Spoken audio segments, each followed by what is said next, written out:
অনুষ্ঠান বাড়ির প্রসাদ খেয়ে আক্রান্ত প্রায় ৫৫ জন, হাসপাতালে চিকিৎসাধীন প্রায় ১০ জন। জানা গেছে পুরসুরার শ্যামপুর পঞ্চায়েতের নেওটা গ্রামে অনুষ্ঠান বাড়িতে খেয়ে ডায়রিয়াতে আক্রান্ত প্রায় ৫০ থেকে ৫৫ জন। পুরসুরা গ্রামীণ হাসপাতালে ভর্তি বহু ডায়রিয়া আক্রান্ত মানুষ, তবে আক্রান্তের সংখ্যা ক্রমেই বাড়ছে। আক্রান্তদের অভিযোগ, স্থানীয় এক অনুষ্ঠান বাড়িতে খাওয়ার পর থেকেই এক এক করে সকলের বমি ও পায়খানা হতে শুরু করে। অসুস্থ হতে থাকে বহু মানুষ। স্থানীয় চিকিৎসককে ডেকে চিকিৎসা করানো হয়, তবে বেশ কিছু জনের অবস্থা আশঙ্কাজনক হওয়ায় হাসপাতালে স্থানান্তরিত করা হয়। শ্রীরামপুর হাসপাতালে চিকিৎসাধীন রয়েছেন প্রায় ১০ জন, তবে ক্রমেই আক্রান্তরা চিকিৎসার জন্য হাসপাতালে আসছে। প্রাথমিকভাবে ফুড পয়জনিং থেকেই এই সমস্যা বলে মনে করছেন এলাকার বাসিন্দারা।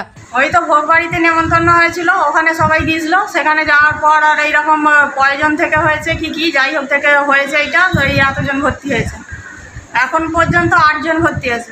হ্যাঁ, আমাদের পাড়াটা মানে ৬০ থেকে ৬৫ জনের মতো। ৬০-৬৫ জন। হ্যাঁ, ওখানে এবার সব চিকিৎসা হচ্ছে। এবার যদি না কমে তো এখানে আসতেই হবে। জায়গাটা নয়াটা।